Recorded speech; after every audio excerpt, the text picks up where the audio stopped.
Kisah Sang Penakluk. Lanjut lagi, jangan lupa like, komen dan share cerita ini ke media sosial yang sahabat punya.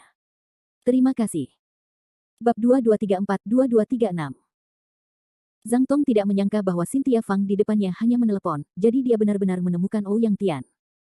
Melihat Ouyang Tian yang tergesa-gesa, Zhang Tongxin setengah dingin saat ini. Yang ingin dia pikirkan sekarang bukanlah masalah mengejar gadis. Matanya berputar, dan dia berpikir tentang bagaimana menebus situasi di depannya. Sebaliknya, Dokter Wu menatap Ouyang Tian dengan wajah heroik. Itu adalah pemujaan sekaligus kekaguman. Tentu saja, ada secercah kegembiraan di hatinya saat ini. Bagaimanapun, karena Cynthia Fang dapat menemukan Ouyang Tian, itu menunjukkan bahwa energinya benar-benar besar di Linhai. Dan Liu Xiaojun memiliki kerabat seperti itu sebagai pendukung, dan hidupnya pasti dapat diselamatkan. Dong, Ketua. Melihat Ouyang Tian, Zhang Tong mengubah sikapnya yang biasa. Dia tampak seperti pesek, yang membuat orang merasa mual. Namun, Ouyang Tian tidak memperhatikan Zhang Tong saat ini.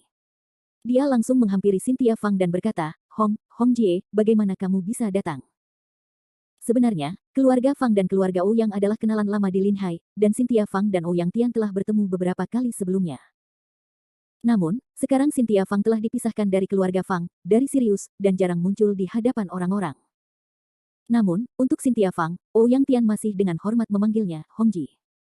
Bagaimanapun, dia tidak dapat menemukan panggilan yang lebih baik untuk sementara waktu. Untuk karakter kakak perempuan ini, Zhang Tong di satu sisi dapat mendengarnya dengan jelas. Siapa Ouyang Tian? Di Linhai, selain lelaki tua dari keluarga Fang dan dokter dari keluarga Sui, Ouyang Tian memiliki kekuatan dan reputasi tertinggi.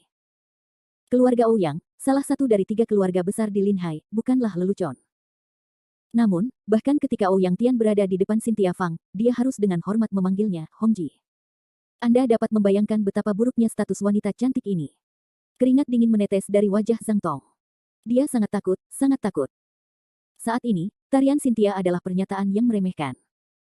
Dia menatap Ouyang Tian dan berkata, aku akan mengunjungi anak teman, dan aku akan mengganti biaya pengobatan yang dia hutangkan pada keluargamu sebelumnya. Cynthia Fang mengatakan ini, Ouyang Tian Tou yang ketakutan tidak berani mengangkatnya. Red, saudari Hong, jangan mengolok-olokku. Aku tidak bisa meminta uangmu. Bukankah itu tamparan di wajah? Jika kamu memberitahu Ye Sao tentang ini, maka kita keluarga Ouyang tidak bisa memiliki pijakan di Linhai. Tidak seorang pun dapat membayangkan bahwa Ouyang Tian, pemilik keluarga Ouyang, begitu takut pada wanita di depannya. Bahkan Dokter Wu di sisi lain merasa aneh. Namun, atas permintaan Ouyang Tian, Cynthia Fang mendengus dingin, apa kau bercanda? Ouyang Tian, apakah kau pikir aku bercanda denganmu? Presiden Zhang dari keluargamu telah mengatakan bahwa biaya rawat inap dan biaya operasi tahap awal adalah 5 juta yuan. Aku telah memberikan uang itu kepada Dr. Wu. Sambil berbicara, mata Cynthia sedikit menoleh, menatap Ouyang Tian dan melanjutkan, tidak masalah jika kau tidak punya uang. Yang terpenting adalah orang-orang harus menyelamatkanku, kalau tidak, kau tahu akibatnya.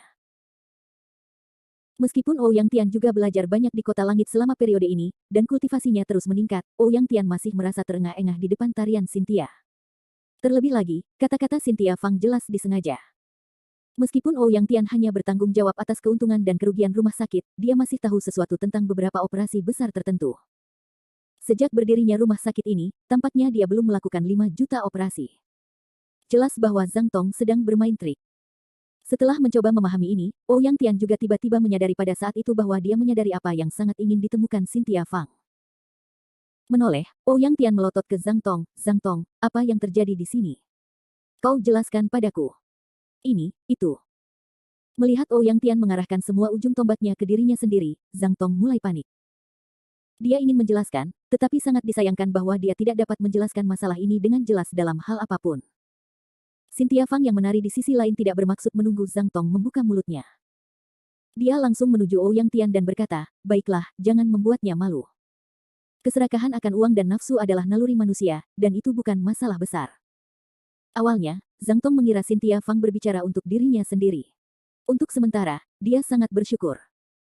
Tetapi dia tidak berpikir dia menyukai cara lain.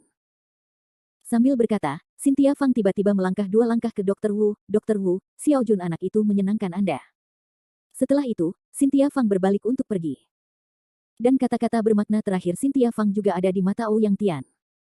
Jelas bahwa Bibi Fang bermata hijau terhadap Dr. Wu di depannya. Ouyang Tian sama sekali tidak berani mengabaikannya. Dia pertama-tama memalingkan wajah dingin ke saluran. Zhang Tong, kamu mendengar apa yang baru saja dikatakan Hong Jie? Aku tidak peduli bagaimana kamu menyinggung perasaannya, tetapi jika kamu menyinggung perasaannya, kamu menyinggung seluruh keluarga Ouyangku. Kamu tidak bisa duduk di kursi dekan lagi. Kamu tidak perlu tinggal di rumah sakit ini lagi. Berkemaslah dan keluar dari sini. Mendengar kata-kata Ouyang Tian, pikiran Zhang Tong seperti sambaran petir. Seluruh orang itu lumpuh di tanah dengan sangat bodoh, dan dia menangis tanpa air mata. Ketua, tolong beri aku kesempatan lagi, aku akan. Dia telah lama menjabat sebagai presiden dan terbiasa dengan penindasan. Sekarang setelah dia dikeluarkan, bagaimana Zhang Tong bisa berdamai? Memikirkan bahwa dia akan jauh dari hak untuk mengatakan hal yang sama, Zhang Tong merasakan sakit hati yang tak dapat dijelaskan. Namun, saat ini, Ouyang Tian tidak meninggalkan perasaan apapun. Dia juga mengabaikan permohonan Zhang Tong. Setelah bersenandung kepada Zhang Tong, Ouyang Tian mendatangi Dr. Wu. Pipi Dr. Wu langsung memerah, dan dia berhati-hati dengan pukulan-pukulan kotor. Dong, Ketua Dewan. Setelah melihat pelat dada Dr. Wu, Ouyang Tian berkata langsung, namamu Wu Yu, kan? Mulai sekarang, kamu adalah presiden rumah sakit ini, dan kantor ini milikmu. Mendengarkan kata-kata Ouyang Tian, Wu Yu tampaknya sedang bermimpi. Dia tidak pernah menyangka bahwa dia, seorang dokter kecil yang baru saja dirawat di rumah sakit kurang dari setahun, berubah menjadi dekan dalam sekejap mata. Wu Yu tidak dapat memimpikannya hal yang begitu baik. Tentu saja, sama terkejutnya dengan Wu Yu, ada Zhang Tong, yang saat ini berdiri di tanah. Zhang Tong tidak menyangka bahwa Ouyang Tian segera mempromosikan dokter wanita muda itu ke posisi puncak segera setelah dia menarik diri. Semacam kebencian yang tidak dapat dijelaskan segera tumbuh di hati Zhang Tong. Tidak ada lagi permohonan, tidak ada lagi tangisan, Zhang Tong hanya menggertakkan giginya dengan ganas, wajahnya garang, matanya menyeramkan, dan hatinya berkata, Wu, kamu, dan wanita jalang tadi, semuanya adalah kamu. Kamu menyakitiku. Kamu menungguku, kamu membiarkanku hidup, dan aku tidak akan membiarkanmu hidup dengan baik. Aku ingin kamu mati, aku ingin kalian semua mati. Bab 2235. Sejujurnya, Zhang Tong tidak hanya serakah akan uang dan nafsu, tetapi juga orang yang memiliki rasa dendam yang kuat. Selama masa jabatannya sebagai presiden, dia tidak tahu berapa banyak pembangkang yang disingkirkan dan berapa banyak anak muda yang menjanjikan yang ditekan. Ini adalah gaya dan caranya yang konsisten. Sekarang, Cynthia Fang dan Ouyang Tian melakukan ini, dan mereka telah langsung menyingkirkannya dari jabatan dekan. Sekarang dia tega membunuh Cynthia Fang. Tentu saja, Zhang Tong tidak tahu siapa Cynthia Fang, dan kekuatan gaib apa yang dimiliki wanita yang tampaknya cantik ini. Kalau tidak, dia tidak akan berpikir untuk melapor ke tarian salju kompleks jika dia memberinya 100 keberanian. Keluar dari kantor dekan, Cynthia Fang tidak terus tinggal di sini. Lagi pula, menurutnya, jika Ouyang Tian menangani masalah ini, maka dia tidak perlu khawatir tentang masalah tindak lanjut. Sedangkan untuk gadis kecil Liu Xiaojun, seharusnya tidak ada masalah dengan perawatan penuh rumah sakit ini. Oleh karena itu, saat ini, Cynthia Fang tidak ingin mengganggu kedamaian ibu dan anak itu. Bagaimanapun, dia bukan orang duniawi, dan terlalu banyak terlibat tidaklah baik. Di gerbang rumah sakit, Ouyang Tian menyusul Cynthia Fang. Hongji. Di belakang Cynthia Fang, Ouyang Tian memanggil dengan lembut. Cynthia Fang berhenti dan menoleh ke arah Ouyang Tian. Wajahnya masih tenang, semuanya sudah beres. Ouyang Tian, dengan senyum di wajahnya, mengangguk dan berkata, sudah beres. Kita tidak akan punya masalah dengan keluarga Ouyang. Atas penampilan kesetiaan Ouyang Tian, Cynthia Fang hanya tertawa dan tidak mengungkapkan pendapat apapun. Kakak Hong, apakah kamu datang sendiri? Atau aku akan mengantarmu kembali? Ouyang Tiandao adalah pria yang berwawasan luas, dan tentu saja dia tidak akan melepaskan kesempatan ini untuk lebih dekat satu sama lain. Meskipun Cynthia Fang tidak perlu menggunakan sarana transportasi apapun, dia dapat kembali ke kota langit selama pikirannya bergerak. Namun dia tidak menolak antusiasme Ouyang Tian. Terima kasih banyak. Keduanya berjalan menuju tempat parkir rumah sakit. Untuk mengatakan bahwa Ouyang Tiandao juga rendah hati. Mobilnya tidak semegah yang diharapkan. Itu adalah Mercedes-Benz dengan G besar. Mobil ini terlihat sangat mendominasi, tetapi harga untuk keluarga Ouyang, salah satu keluarga paling berpengaruh di laut, relatif dekat dengan rakyat. Hong Jie, urusan hari ini, pihak Ye Sao. Saat mengemudi, Ouyang Tian dengan gugup bertanya tentang Cynthia Fang. Kamu harus tahu bahwa keluarga Ouyang Lin Hai saat ini bergantung pada Kevin Ye. Ouyang Tian takut Kevin Ye akan memiliki pandangan buruk terhadap dirinya sendiri karena kejadian ini. Jika demikian, perkembangan masa depan keluarga Ouyang di Lin Hai akan sulit. Cynthia Fang secara alami tahu apa yang dikhawatirkan Ouyang Tian. Dia hanya terkekeh, jangan khawatir, Kevin Ye. Dia tidak tahu hal-hal spesifik di rumah sakit, dan tidak perlu memberitahunya tentang hal-hal sepele seperti itu. Kemudian Cynthia Fang menatap Ouyang Tian lagi, tetapi kamu harus mengawasi kondisi gadis kecil itu. Aku berjanji kepada ayahnya bahwa dia akan menyelamatkan hidupnya. Aku tidak ingin menjadi orang yang mengingkari janjinya. Setelah menerima balasan Cynthia Fang, Ouyang Tian segera mengangguk dan membungkuk dan berkata, benar, benar. Tenang saja. Aku akan menangani hal-hal yang dipercayakan kepadaku oleh Hongji. Aku tidak akan merindukan gadis kecil itu. Pada saat itu, Ouyang Tian membuat janji kepada Cynthia Fang, dan berkata dengan emosi di dalam hatinya, sepertinya adik ipar perempuan itu benar-benar penting. Kamu tidak boleh menyinggung perasaannya. Kamu tidak boleh menyinggung perasaannya. Mereka berdua sedang berkendara seperti ini, dan mereka saling berbicara. Sebenarnya, hubungan antara Cynthia Fang dan Ouyang Tian tidak terlalu akrab, jadi percakapan di antara mereka tidak terlalu dalam, hanya beberapa kata sopan yang tidak dibuahi. Namun, dalam lebih dari 10 menit, mobil Ouyang Tian telah tiba di dekat kota langit. Kecepatan Ouyang Tian tidak terlalu cepat sepanjang jalan, tetapi bahkan Ouyang Tian, pemilik keluarga Ouyang yang baru naik daun, jantungnya berdebar-debar, dan ketegangan itu berasal dari lubuk hatinya. Namun, ketika Ouyang Tian hendak berbelok, mata jernih Cynthia Fang tiba-tiba menyipit. Berhenti di depanku. Aku bisa berjalan sendiri. Kau bisa menyelesaikan masalah untuk orang-orang di belakangku. Ouyang Tian tertegun dan segera merasa aneh. Bagaimanapun, Ouyang Tian dan Cynthia Fang bukanlah orang biasa. Mereka sangat peka terhadap lingkungan sekitar. Setelah Cynthia Fang mengatakan ini, Ouyang Tianxia melihat ke kaca spionnya dengan sadar. Saat itu, Ouyang Tian menemukan sebuah mobil van piala emas yang tampaknya sudah usang mengikutinya tanpa penundaan. Selain itu, napas mobil itu adalah semacam permusuhan, bahkan semacam niat membunuh. Jika kau berani menatapku, kurasa mereka tidak akan mati. Meskipun Ouyang Tian sepintar domba kecil di depan Cynthia Fang, dia adalah pemilik keluarga Ouyang di Linhai. Dia adalah orang kuat yang dekat dengan alam di Yuan. Bagaimana mungkin sekelompok orang biasa bisa menguasainya sesuka hati? Setelah memutar balik mobil dan berbelok cepat, Ouyang Tian menghentikan mobilnya di pinggir jalan. Cynthia Fang terkekeh dan mendorong pintu untuk turun. Lagi pula, menurut Cynthia Fang, dia tidak perlu terlibat dengan orang-orang di belakangnya, dan dia tidak perlu terlibat dalam sebab akibat dari orang-orang ini. Lebih baik Ouyang Tian yang menangani masalah-masalah kecil seperti itu. Baiklah, aku akan kembali dulu. Mengenai orang-orang di belakang, kamu dapat melakukannya sesukamu, tetapi lebih baik tidak membunuh orang. Aku tahu, Saudari Hong. Sambil mengangguk menanggapi kata-kata Cynthia Fang, Ouyang Tian juga perlahan keluar dari mobil. Saat ini, Ouyang Tian menatap mobil van piala emas yang mengikutinya di belakangnya. Zhang Tong, aku tidak menyangka kamu cukup berani untuk membalas dendam padaku. Kurasa kamu tidak tahu cara menulis kata-kata mati. Setelah itu, Ouyang Tian perlahan menyalakan sebatang rokok untuk dirinya sendiri. Matanya menyipit, penuh dengan penghinaan dan kemarahan.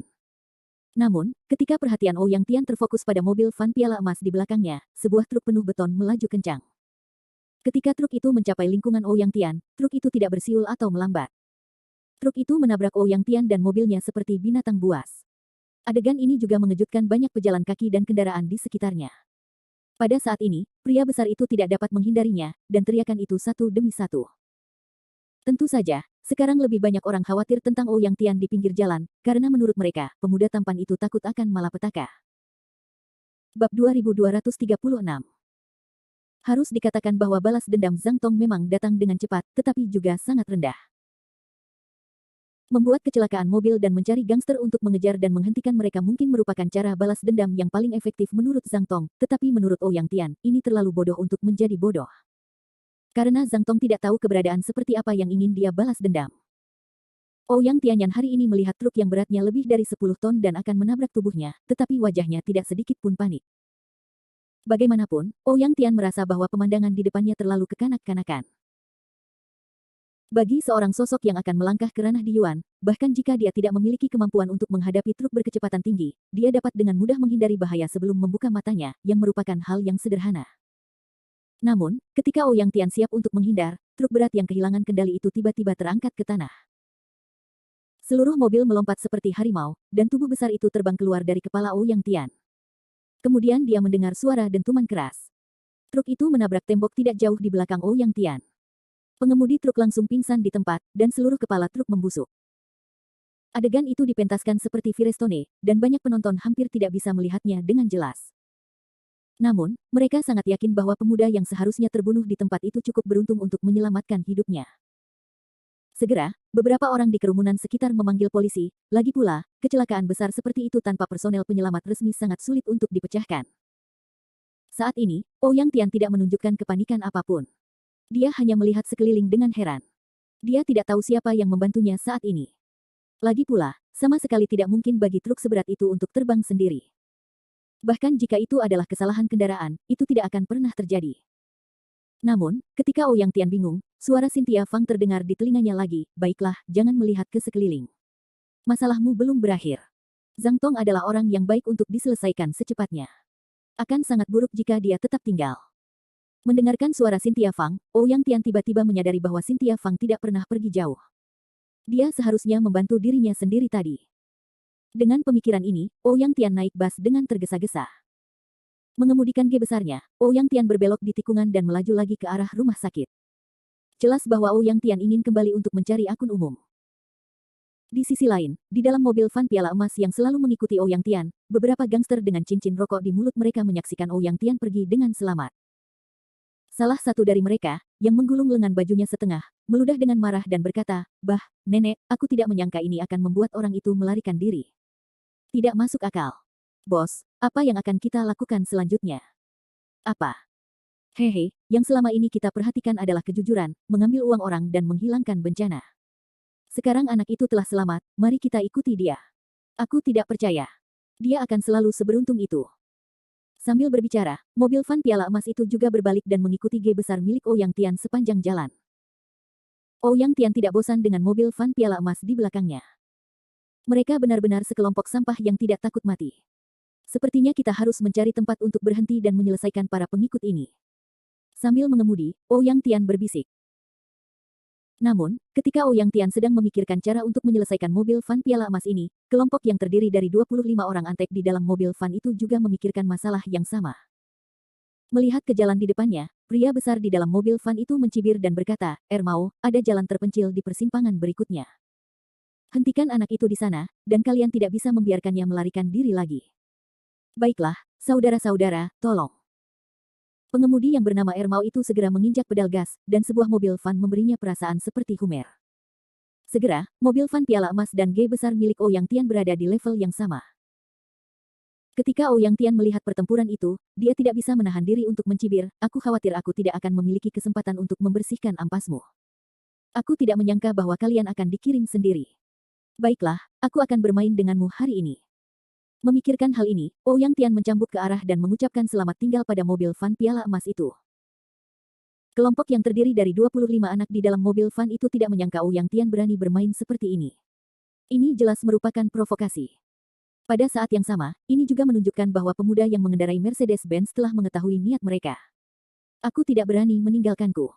Aku belum pernah melihat orang sebodoh itu sejak aku mengemudi."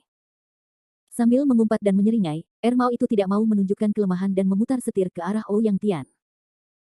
Dengan cara ini, sebuah van dan Mercedes-Benz mulai bertabrakan di jalan sempit. Bagi Ouyang Tian, G besar bukanlah sesuatu yang berharga. Bahkan jika rusak, dia tidak akan merasa sakit hati. Jadi dia tidak menghindari piala emas sama sekali. Dua mobil berdampingan. Kamu yang menggosokku dan aku menggosokmu, itu juga bolak-balik. Ermao, jangan punya keluarga dengan bocah ini, cepatlah ke sana dan hentikan bocah itu untukku. Menghadapi orang sepertimu yang datang dan pergi seperti ini, Gang Ge di dalam mobil van itu tampaknya merasa sedikit tidak enak. Saat ini, dia ingin segera menghentikan Ouyang Tian di pinggir jalan dan membersihkan makanan. Mendengar perintah bosnya, Ermao tidak ragu-ragu. Di jalur sempit, Ermao kembali menginjak pedal gas, dan mobil van itu bergesekan dengan Mercedes-Benz milik Ouyang Tian dan melaju kencang.